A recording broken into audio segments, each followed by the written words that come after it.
수요 사경회를 시작합니다. 기도드립니다. 이스라엘아, 들으라. 우리 하나님 여호와는 오직 유일한 여호와이시니 너는 마음을 다하고 뜻을 다하고 힘을 다하여 내 하나님 여호와를 사랑하라. 오늘 내가 네게 명하는 이 말씀을 너는 마음에 새기고 내 자녀에게 부지런히 가르치며 집에 앉았을 때든지 길을 갈 때든지 누웠을 때든지 일어날 때든지 이 말씀을 강론할 것이며 너는 또 그것을 내 손목에 매어 기호로 삼으며 내 미간에 붙여 표로 삼고 내 집 문설주와 바깥문에 기록할지니라. 거룩하신 하나님, 우리에게 말씀을 주시고 이 말씀의 권능을 체험하며 살아가게 하심을 감사합니다.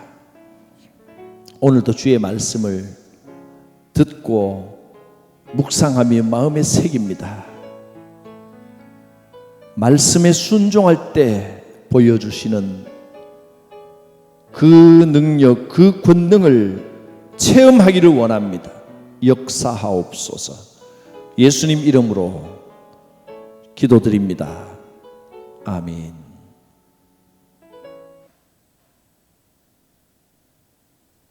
389장 내게로 오라 하신 주님의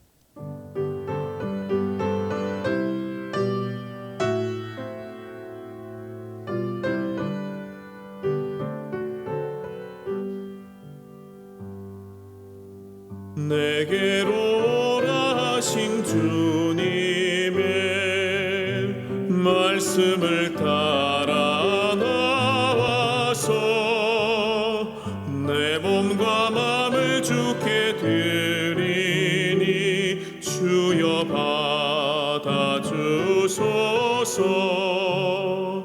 내 뜻과 정성 모두어 주 예수 따라가오니 내 갈 길 인도하여 주소서.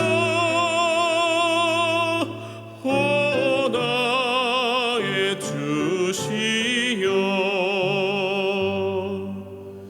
내 맘에 주의 성령 오셔서 정결케 하여 주시고 주님의 귀한 성전 삼으사 항상 계시옵소서. 나 주님 힘써 섬기며 늘 충성하며 살리니 내 갈 길 인도하여 주소서. 오 나의 주시여,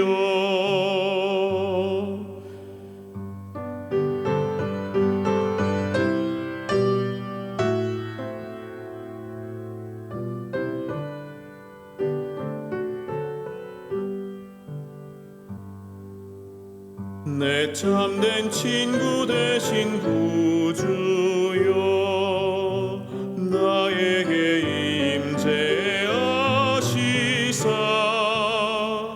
이 세상 큰 날 되어 숨질 때 주여 함께 하소서. 나 주님 품에 안기어 참 안식 영생 누리리 내 갈 길 인도하여 주소서. 오 나의 주시여.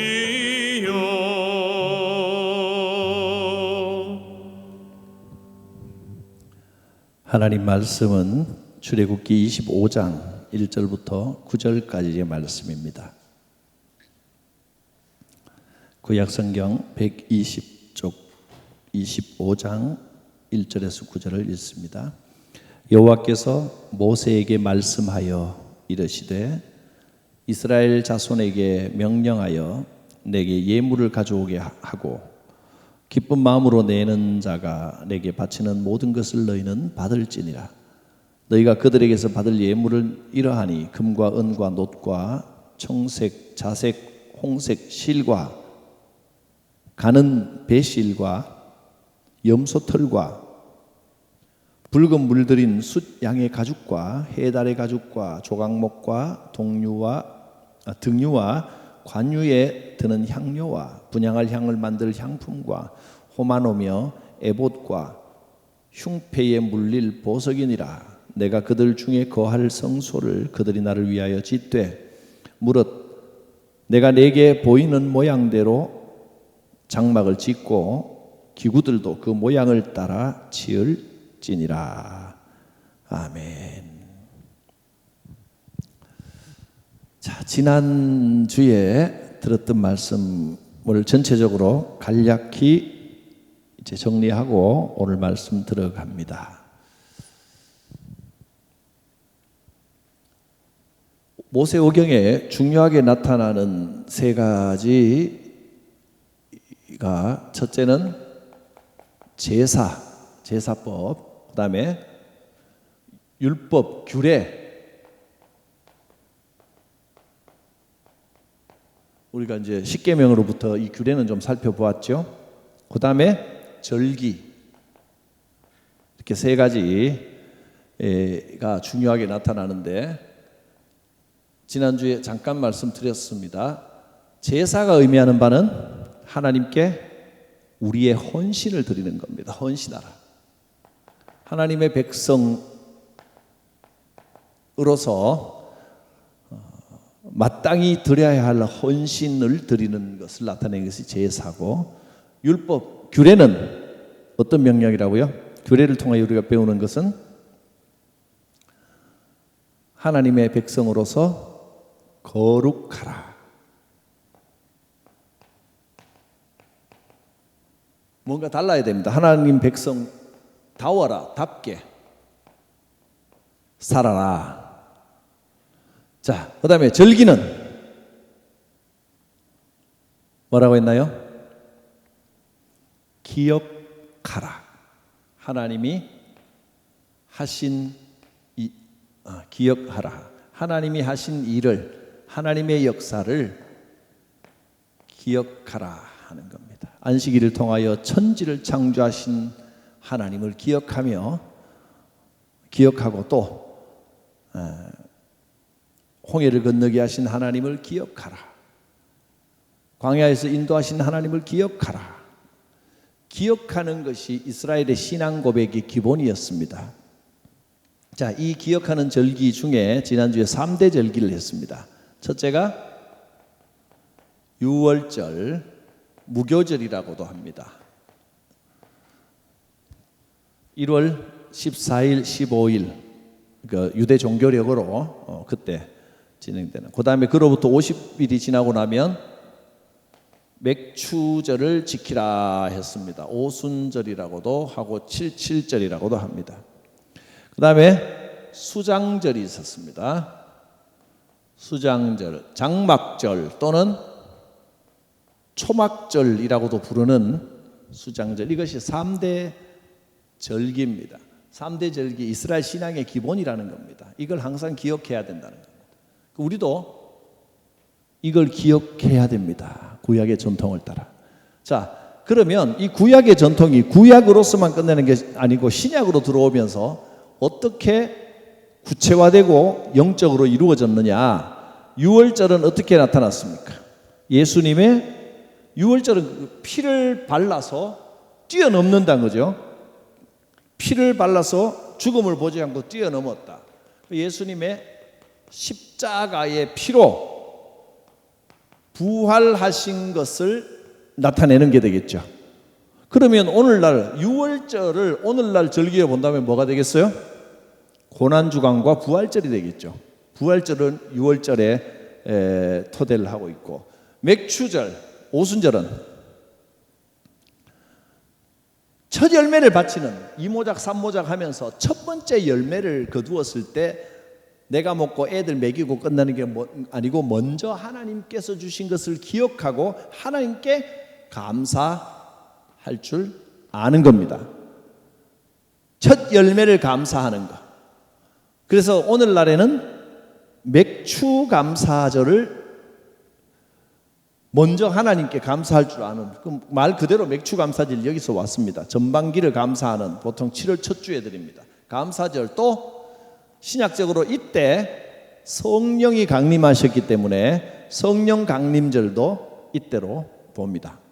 수장절은 수장 추수해서 저장한다 이런 뜻이죠. 그리고 장막은 광야에서 지낼 때를 하나님께서 그 40년을 지켜주셨다. 이 말은 결과적으로 여기는 첫 열매 시작을 하나님께 감사하는 거지만 여기는 결과를 감사한다는 의미입니다.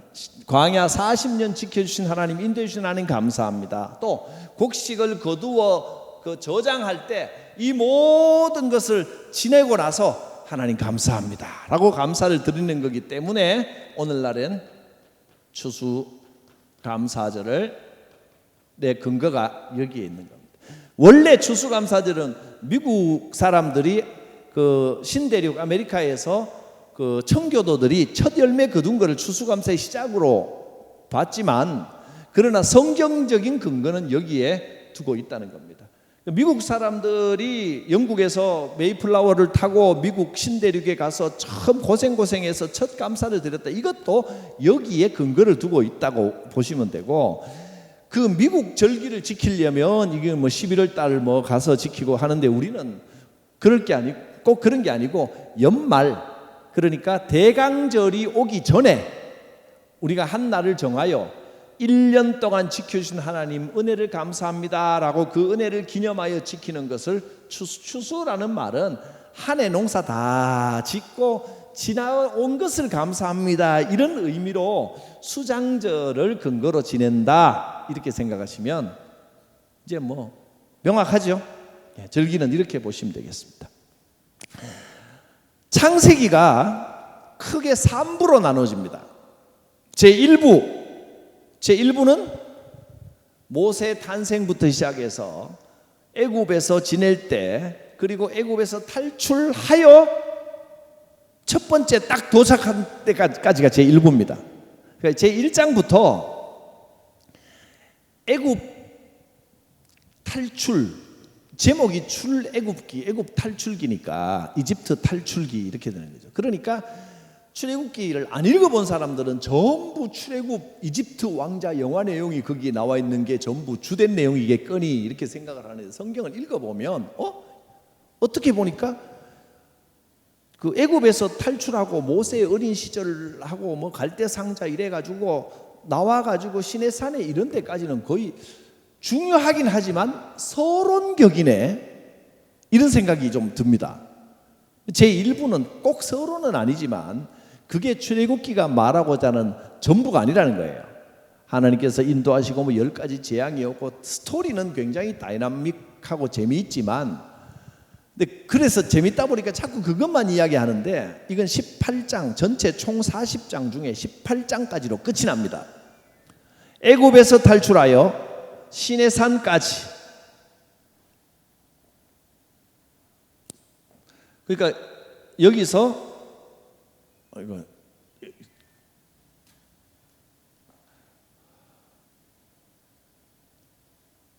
이렇게 여기서 이집트에서 탈출해서 홍해를 건너서 시내 광야, 여기 시내산이 있는데 시내 광야에 이르기까지 첫 여정, 요 몇 군데 이제 신광야 지나고 이렇게 와서 여기서 많은 걸 경험을 했죠. 마라의 쓴물도 경험했고 엘림도 경험했고 그 다음에 그 신광야 만나도 경험했고 이래서 여기까지 왔습니다.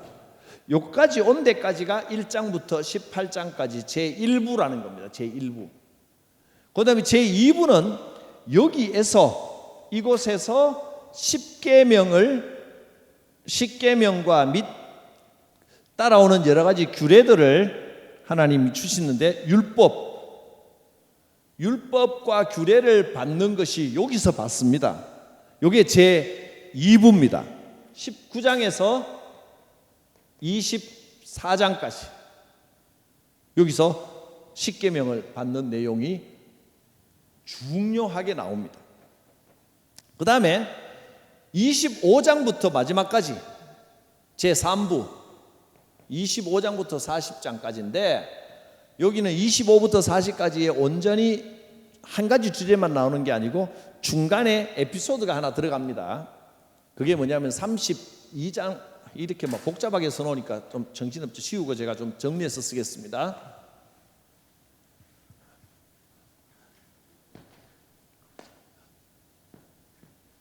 다시 여기다가 쓰겠습니다. 제 1부 그 애굽 탈출까지 모세 태어난 것부터 모세 탄생부터 애굽 탈출해서 어디까지? 시내 산에 도착할 때까지가 1장부터 18장까지 제 1부입니다. 제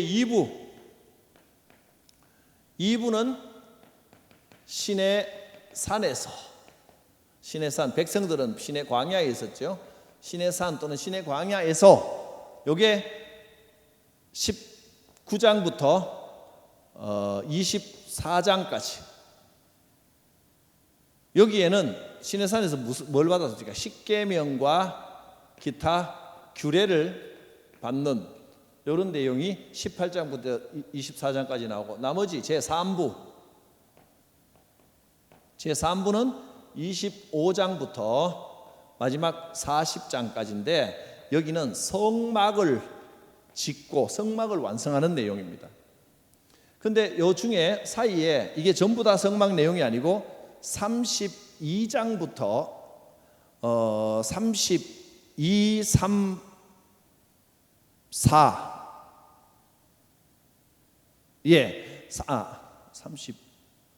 32장 맞나? 확인.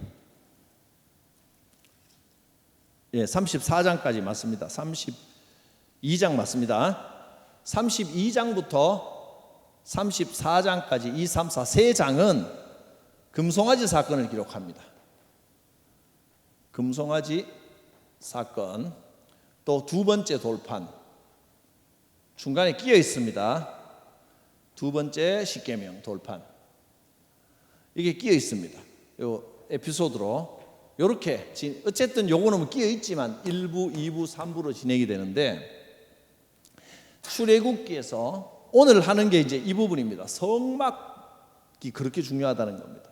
하나님께서 성막을 지을 때 크게 세 가지가 나오는데 하나는 백성들 보고 백성들에게 오늘 나온 대로 오늘 본문에 읽은 대로 물건들을 모아서 백성들이 성막 지을 재료를 가지고 와라 그랬어요. 백성들에게 헌신해라 성막 지을 때. 그 다음에 설계도를 성막은 이렇게 지어라 설계도를 자세하게 말씀해 주십니다. 그 다음에 실제로 설계도대로 성막을 짓고 완성했더니 하나님의 영광이 그 위에 임하였더라라는 그런 내용이 이 부분에 나옵니다. 오늘 이제 성막에 대한 걸 좀 살펴볼 텐데요. 우선 2부 여기에서 하나님 주시는 메시지가 뭡니까?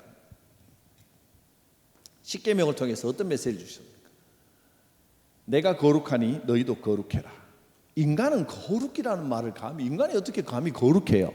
근데 하나님께서는 내가 거룩하니 너희도 거룩해라. 이 말은 너희는 특별한 백성이다. 지금 특별한 게 드러나지는 않았지만 내가 너희를 선택했기 때문에 너희는 특별하게 된다. 너희는 이 광야를 통하여 특별해진다. 윤리적으로 도덕적으로 뛰어나기 때문에 특별한 게 아닙니다. 군사적으로 강력하기 때문에 특별한 게 아닙니다. 노예 생활하던 사람들입니다. 그런데 하나님은 특별하다는 거예요. 왜 특별합니까? 왜 특별합니까? 하나님께서 선택하셨기 때문에 하나님이 함께 하시기 때문에 특별한 겁니다. 애굽을 나올 때 백성들이 다른 민족들에 비해서 나을 게 하나도 없는데 딱 한 가지 다른 민족들과 다른 게 있습니다. 그들 앞에는 구름 기둥과 불 기둥이 인도했습니다. 홍해를 건넜기 때문에 위대해진 게 아닙니다. 하나님께서 너는 특별하다고 했기 때문에 그들 앞에 홍해가 갈라진 겁니다. 이 순서를 분명히 하셔야 됩니다. 홍해 이전에 구름 기둥, 불 기둥이 그들을 인도하셨습니다. 자, 여러분, 기술 좋고 머리 좋고 똑똑하고 뛰어나기 때문에 특별한 게 아니에요. 하나님께서 선택하셨기 때문에, 내가 너를 선택했다, 내가 너를 인도하겠다라고 하셨기 때문에 여러분은 특별하신 겁니다. 하나님의 특별한 백성이요 자녀입니다. 이 2부에서 십계명을 주신 것도 너희는 특별한 백성이기 때문에 특별하게 살아야 된다, 이걸 알려주신 겁니다. 이제 성막을 보면 참 성막이 뭐 하는 데입니까? 성막, 거룩한 천막이거든요. 여기에서 하나님과 인간이 만나는 겁니다. 하나님과 인간은 절대로 만날 수가 없어요. 만날 수도 없고 만나지지도 않고 불가능한 일입니다. 그런데 이 불가능한 일을 가능하게 하는 곳이 바로 성막입니다. 하나님께서 뭐가 아쉬워서 굳이 이렇게까지 인간을 만나려고 하시겠습니까? 인간이 하나님을 직접 대면할 수 있는 그곳이 성막입니다. 하나님이, 자, 한번 생각해 보시기 바랍니다. 하나님이 왜 인간을 이렇게까지 만나려고 하실까요? 하나님께서 뭐가 인간을 통하지 않으면 안 되는, 반드시 그래야만 되는 이유가 있었을까? 인간의 손을 빌어야만 가능한 게 뭐가 있을까요? 딱 한 가지 있습니다. 뭘까요? 천지 만물을 만드시고 전능하신 하나님이 인간이 아니면, 인간이 없으면 못 하시는 게 있다는 거예요. 연약한 자를 사랑하시는 일. 하나님은 인간이 하나님께 필요한 건 하나님을 도우려고가 아니고 하나님의 사랑을 받는 대상으로서만 필요한 겁니다. 하나님은 사랑할 대상으로 우리를 선택하신 거예요. 여러분이 못난 거 다 알고 있어요. 알아요. 그래서 내가 너를 인도하지 않느냐.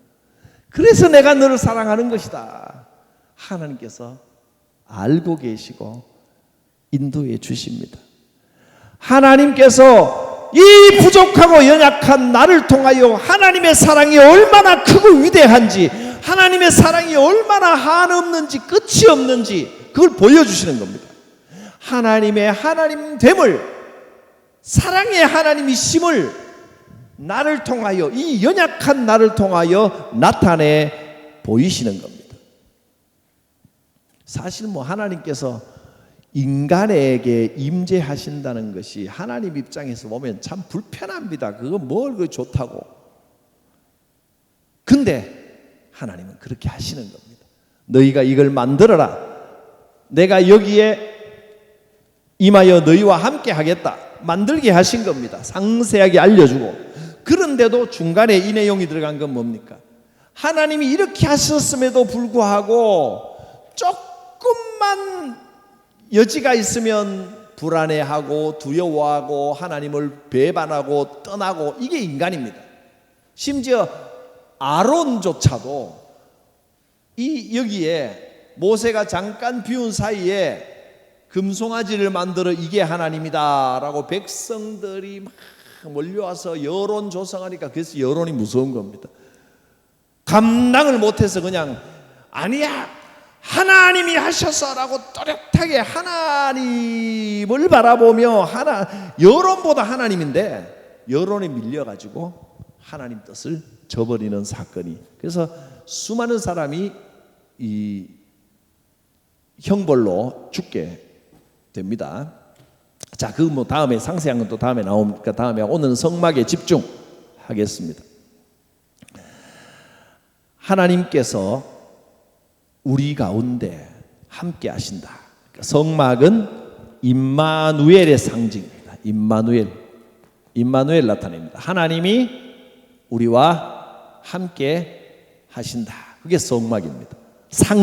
하나님이 이 인간들과 함께 하신다는 것을 상징하는 것. 함께하는 정도가 아니고 구름 기둥, 불 기둥은 하나님이 함께 하셔서 인도하신다는 상징이잖아요.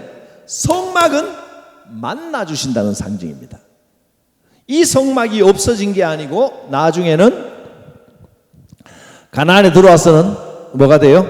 다윗이 하려가다 못하고 솔로몬이 한 성전이 됩니다. 솔로몬의 성전이 되고, 그 다음에 성전은 제1성전, 제2성전이 있습니다. 제3성전이란 말이 지금 나오고 있는데, 제3성전이 뭐냐 하면 유대인들에게는 제3성전이라는 것이 굉장히 큰 의미를 가지고 있습니다. 신문 기사나 이런 걸 좀 검색해 보시면 제3성전이라는 말이 나옵니다. 유대인들이 아주 의미 있게 사용하는 말 중에 하나입니다. 성막이 가나안 땅에 들어가고 난 다음에 성전을 건립하는데 솔로몬이 성전을 건축했지요. 근데 이 성전은 바벨론 침공, 아수르 침공 때, 바벨론과 아수르와 바벨론 이런 침공 때, 특히 바벨론이 침공해서 성전이 완전히 다 무너져 버립니다. 솔로몬 성전이 완전히 무너지고 바벨론으로 포로로 잡혀가고 난 다음에 70년 만에 다시 돌아오는데 이 바벨론이 또 멸망하고 페르시아, 성경에는 바사로 되어 있습니다만 페르시아가 주도권을 잡고 난 다음에 여기서 고레스라고 하는 왕이 스룹바벨을 돌려보내는 그런 내용이 나옵니다. 이게 느헤미야서입니다. 느헤미야서에 보면 느헤미야가 성전을 새롭게 느헤미야는 이스라엘 성벽부터 정리하고 성전을 새로 짓는데 두 번째 지은 이 성전을 스룹바벨 성전이라고 부릅니다. 총독 스룹바벨에 의해서 제1성전, 제2성전이 건립이 됩니다. 그리고 이 성전은 솔로몬의 성전에 비하면 형편없고 보잘것없습니다. 포로에서 돌아와가지고 이거는 솔로몬 왕이 나라가 가장 왕성할 때 있는 재료 없는 재료 다 갖다가 막 엄청나게 지었으니까 화려하겠죠. 근데 포로 시절에 돌아와서 없는 중에 성전을 무너뜨려 우리가 성전을 회복하자 제2성전을 지었을 때 얼마나 초라하겠습니까? 그래서 성경에 뭐라고 기록했냐면 솔로몬의 성전을 옛날에 봤던 노인들은 이걸 보고 통곡을 하고 울었습니다. 성전을 이렇게 초라하게 지어서 하나님께 죄송해서 어떡하냐고 막 펑펑 통곡을 하고 울었습니다. 그래도 이게 어딥니까? 제2성전을 지었습니다. 그 다음에 이 제2성전이 나중에 예수님 시대로 지나가면 헤롯 대왕, 헤롯 더 그레이트, 헤롯 대왕이 헤롯 일가가 완전히 짬뽕 혈통입니다. 헤롯이란 이름이 막 여기 섞여서 그거 복잡하려면 또 1시간 이거 해야 됩니다. 헤롯. 근데 그거 뭐 다 해봐야 하여튼 헤롯이라고 해서 다 헤롯은 아니고 헤롯 제1세 헤롯 더 그레이트가 있고 뭐 헤롯 안티파스가 있고 그 같은 사람들 아닙니다. 헤롯이라고 부르는 거 성경에 헤롯 왕 하는 거 다 이제 다는 아니고 딴 사람인 데가 많습니다. 그 아들 뭐 손자 그다음에 이렇게 저렇게 돼가지고 뭐 하여튼 복잡합니다. 족하면 이런 게 있는데 헤롯 대왕이 성전을 이 스룹바벨 성전을 대대적인 리모델링을 합니다. 리모델링해서 화려하게 재건축을 하는데 재건축이란 뭐 무너뜨리고 새로 하는 건가요? 그거 말고 리모델링이 정확합니다. 기본 걸 두고 거의 다 바꿉니다. 그래서 이것을 헤롯 성전이라고 부릅니다. 예수님 시대의 성전은 헤롯 성전입니다. 그러니까 이걸 또 제2성전에 해당되는 거죠. 그다음에 제3성전은 뭐냐? 없습니다. 헤롯 성전이 AD 70년에 예수님이 예언한 대로 로마의 디도라는 장군 티투스 나중에 왕이 됩니다. 티투스 장군이 쳐들어와 가지고 포위하고 돌 위에 돌 하나 남김없이 다 무너뜨려 버렸습니다. 성전이 완전히 무너졌습니다. 그리고 이 헤롯 성전이 어려움을 많이 겪습니다. 중간에 그 헬라 사람들이 정권을 잡았을 때는 유대인들을 모욕하느라고 성전에 돼지피도 막 갖다 뿌리고 막 이랬습니다. 유대인들이 제일 싫어하는 짓을 골라가면서 하기도 하고, 그래서 결국은 이것도 완전히 다 무너집니다. 그리고 제3성전이 생기면 메시아 예언이 이루어진다, 유대인들은 이렇게 믿고 있어요. 그래서 그 땅에 새롭게 세 번째 성전이 세워질 때가 되면 유대인들이 전 인류를 뭐라 그래, 다스린다 그러면 이상하고, 전 인류의 정확히 어떻게 되는지는 모르지만 아무튼 메시아 예언이 이루어져서 다윗 왕가가 재건이 돼서 전체 인류의 주도권을 잡게 되는 겁니다. 그래서 제3성전이 나타나는 날 그게 예언이 이루어지는데, 유대인들은 지금도 제3성전을 기다리고 있습니다. 그 제3성전이 언제 나타나냐, 그건 아무도 모르죠. 근데 듣기로는 레위기에 보면 붉은 암송아지가 태어날 때 제3성전이 이루어지고 예언이 이루어진다, 이런 믿음을 갖고 있기 때문에 이스라엘 신문에는요 헛소문도 많이 났어요. 붉은 암송아지가 나타났다더라. 달려가서 보면 가짜고, 아니면 좀 순수한 붉은 암송아지가 아니고 점이 하나 있거나 흠이 있거나 이러면 불합격입니다. 지금도 기다리고 있는데, 지금 거의 알려진 바에 의하면 유대인들 중에 부자들이 제3성전에 들어갈 기물들을 다 만들어 놨답니다. 순황금으로 다 만들어 놓고, 예언만 되면 붉은 암송아지만 나타나면 제3성전을 짓고 전 세계의 주도권을 잡을 준비를 다 하고 있다는데, 뭐 모르겠습니다. 제가 믿는 바는 아니니까. 어쨌든 유대인들은 지금 준비 다 해놓고 제3성전이 나타나면 먼저 갔던 위인들의 무덤에서 부활하고 뭐 이런 것도 믿고 있고 그렇습니다. 그 제3성전 나오면 그겁니다.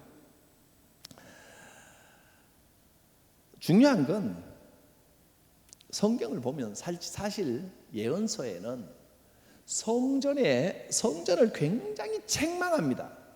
성전이 상징하는 게 뭡니까? 오늘날 우리는 물론 하나님께서 성막을 통하여 임하신다라고 하셨고, 그렇게 성막을 통해 만나 주셨기 때문에 뒤에 가면 나오겠지만 성막을 완성하고 난 다음에 하나님의 임재가 빽빽한 구름으로 임하여 사람들을 만나 주셨거든요. 빽빽한 구름으로 임하셨다. 히브리어로 쉐카이나 또는 쉐키나, 하나님의 임재를 말합니다. 하나님께서 내려오신 성전에 하나님이 임하셨다. 그거는 이 시대에 한정된 이야기입니다. 이 시대 성막은요 굉장히 불완전한 겁니다. 텐트입니다. 옮겨야 됩니다. 이동할 때는 다 걷어서 짊어지고 옮겨야 되고요.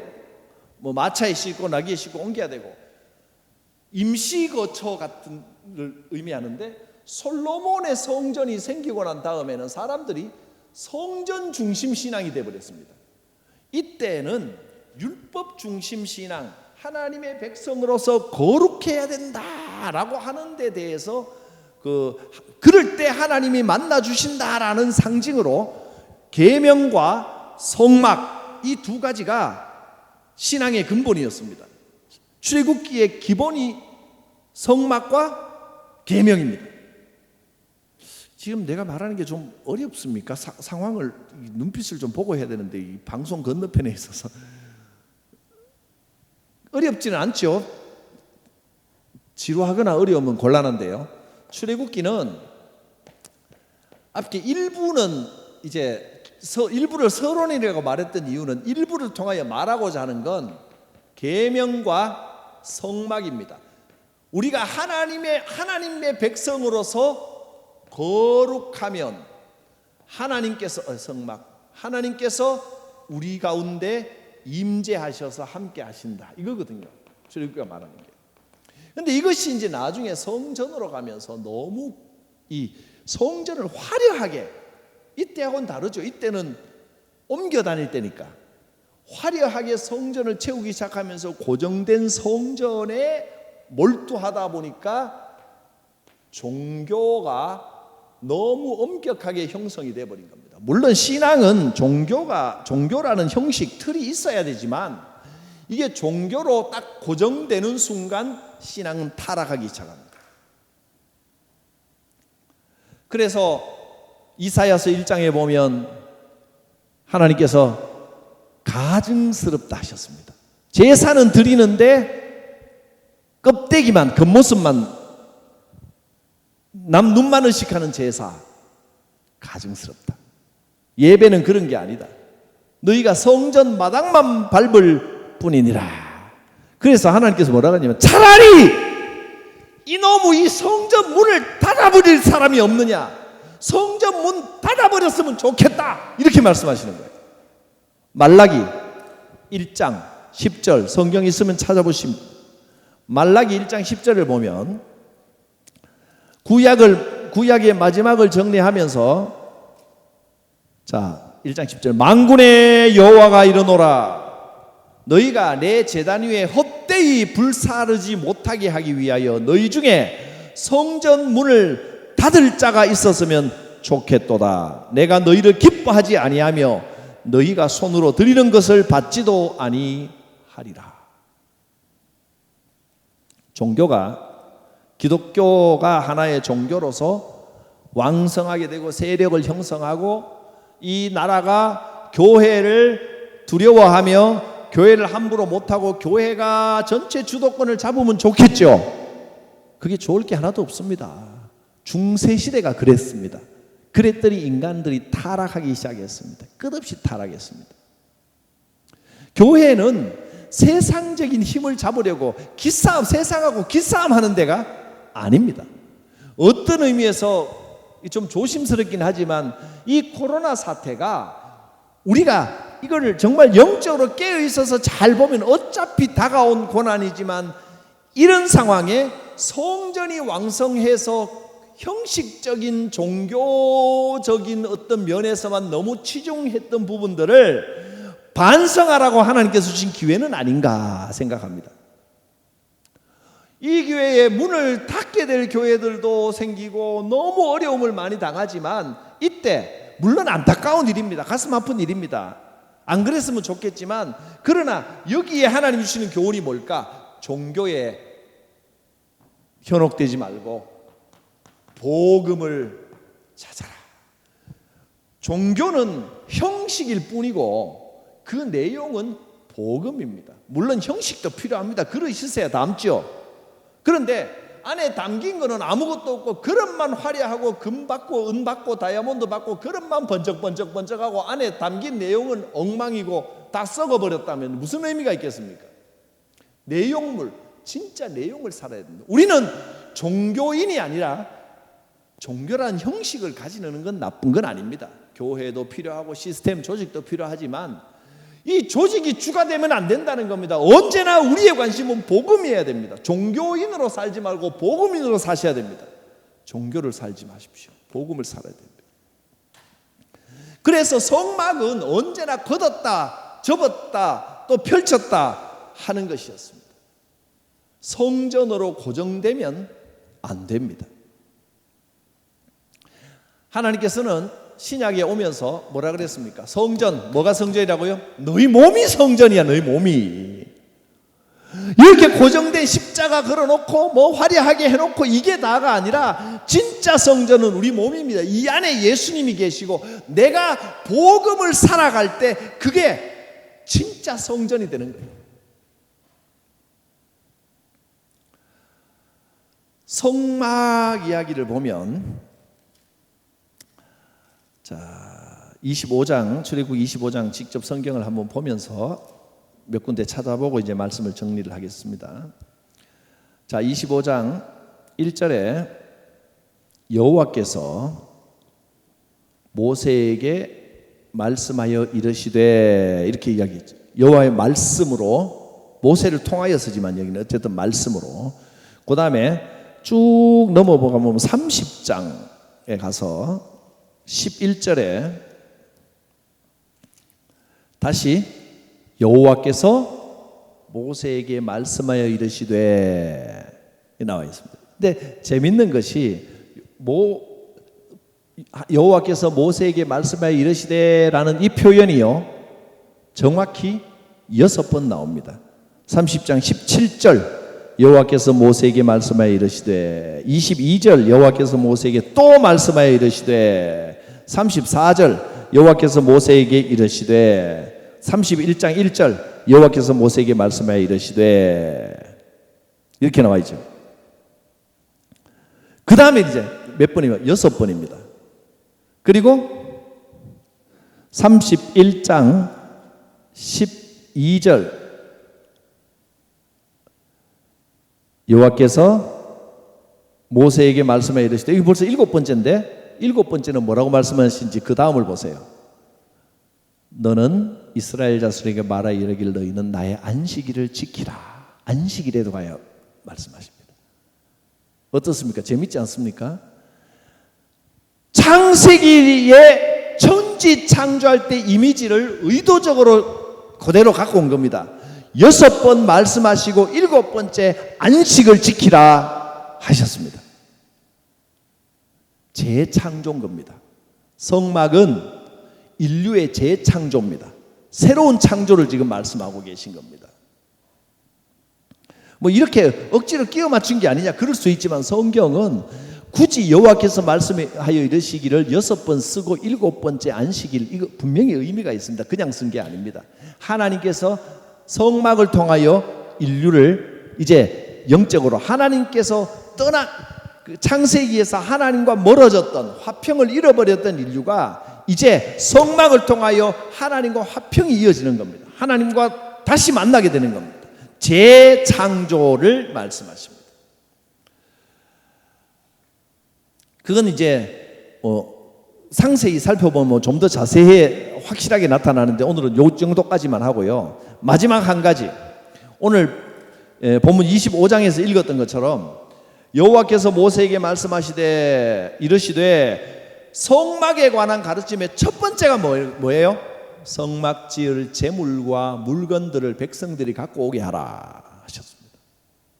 아니, 안 그래도 가난하고 어려운 백성들이 뭐가 있다고 그거를 쥐어짜가지고 성막을 지어요. 그냥 하나님께서 뭐 여기저기에서 그냥 막 생기도록 좀 해주시면 어떨까. 근데 그렇지 않았고 제일 첫 번째가 백성들로 하여금 갖고 오게 하라. 어렵다고 없는 게 아니더라고요. 아무리 어려워도 백성들의 마음이 있으니까 갖고 오더라는 거예요. 왜 굳이 그렇게 갖고 오게 하셨을까? 저는 백성들이 성막 짓는 일에 참여하게 하신 것은 하나님이 돈이 없어서가 아니라 백성들에게 선물을 주시는 거라고 생각합니다. 백성들이 참여할 수 있게 하는 거예요. 그리고 사실 우리가 교회에서 알다시피 성경 공부를 하든지 아니면 교회뿐이 아니라 다른 여러 운동을 하든지 어디 도서관에를 가도 돈 내고 할 때 열심히 해요, 안 내고 할 때 열심히 해요. 돈 많이 내면 낼수록 마음이 더 가는 거예요. 돈 내야 성실해집니다. 하나님의 성막을 짓는 일이 얼마나 귀중한지를 깨닫게 하기 위하여 없는 중에 어려운 중에도 은혜를 아는 자들이 그걸 가지고 와서 표현하게 함으로써 오히려 감격하는 겁니다.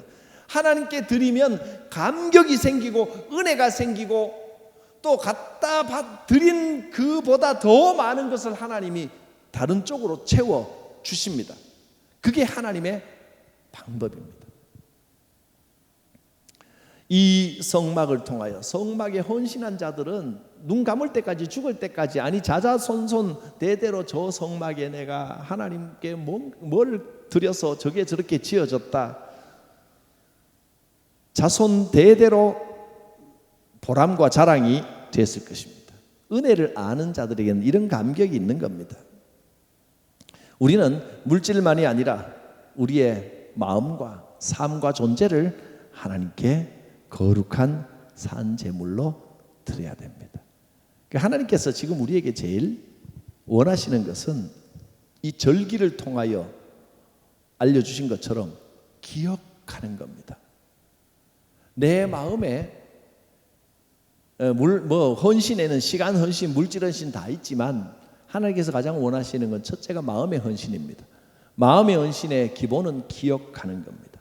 하나님께서 내게 하신 일을 기억하십시오. 그리고 하나님께서 성막을 통하여 이스라엘 백성에게 가까이 하셨듯이 내가 있는 바로 이곳에 하나님이 계시다는 사실을 기억하십시오. 그것이 로마서 5장 1절 화평을 누리라 하신 말씀입니다. 하나님께서 나와 함께 계십니다. 그게 복음입니다. 그게 복음입니다. 어디를 가든지 하나님과 연결되어 있음을 잊지 마십시오. 여러분 계신 그곳이 천국 하나님의 나라입니다. 기도드립니다. 거룩하신 하나님, 성막을 통하여 이스라엘 백성을 만나주신 것처럼 오늘 우리를 만나주시고 재창조하셨음을 믿습니다. 예수 그리스도로 말미암아 하나님과 화평을 누리며 천국을 살아가는 삶이 되게 하여 주옵소서. 어디를 가든지 하나님께서 나와 함께 하심을 기억하며 복음을 살아가게 하여 주옵소서. 복음의 능력을 체험하는 삶이 되게 하옵소서. 예수님 이름으로 기도드립니다. 아멘. 388장 비바람이 칠 때와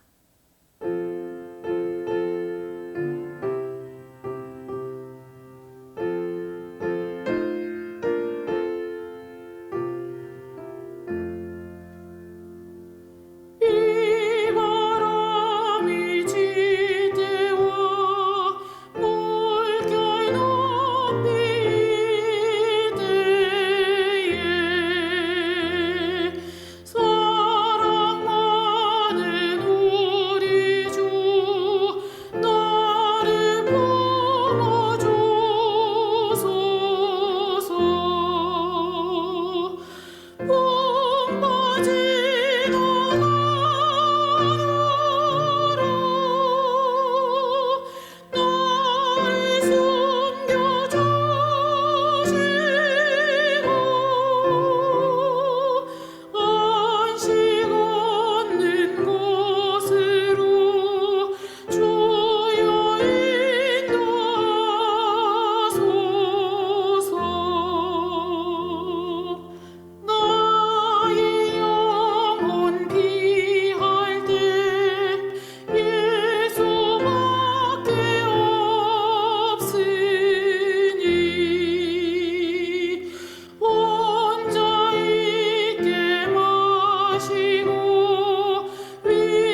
묵상으로 함께 기도합니다. 주여, 이 고난을 속히 지나게 하옵소서.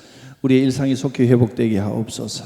코로나19로 인하여 고통받는 모든 이들, 경제적인 문제로 어려움을 당하고 있는 이들을 긍휼히 여기시고 주의 위로와 역사하심으로 회복시켜 주옵소서.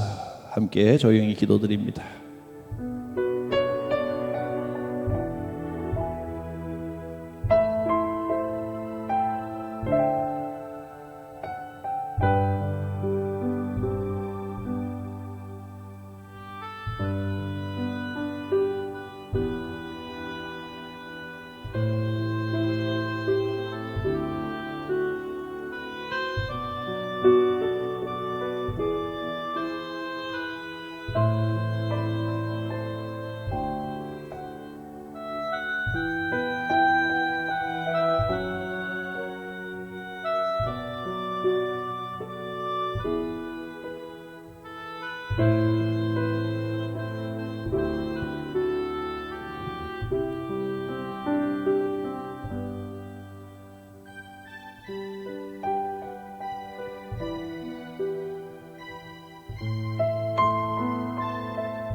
너희는 근심하지 말라 하신 하나님, 여호와로 인하여 기뻐하는 것이 너희의 힘이니라 하신 하나님, 어려움 중에도 여호와를 바라보며 이 환난을 인내로 믿음으로 이겨내게 하시고 위로하시는 하나님을 새롭게 만나는 역사가 있게 하옵소서. 고난 중에도 실망하지 않게 하시고 실족하지 않게 하시고 동행하시는 여호와 하나님으로 인하여 더욱더 굳건한 복음의 삶을 살게 하옵소서. 우리 가운데 임재하시고 역사하시는 하나님을 믿고 감사드립니다. 주여, 회복시켜 주옵소서. 우리 구주 예수 그리스도의 구원의 은혜와 이 죄인을 사랑해 주시고 끝까지 인도하시는 하나님 아버지의 무한하신 사랑과 성령님의 감동, 감화, 역사하심이 이 예배에 함께하며 말씀 배우기를 사모하며 복음의 삶을 살아가는 성도들 머리 위에 충만하게 함께하옵시기를 축원하옵나이다. 아멘.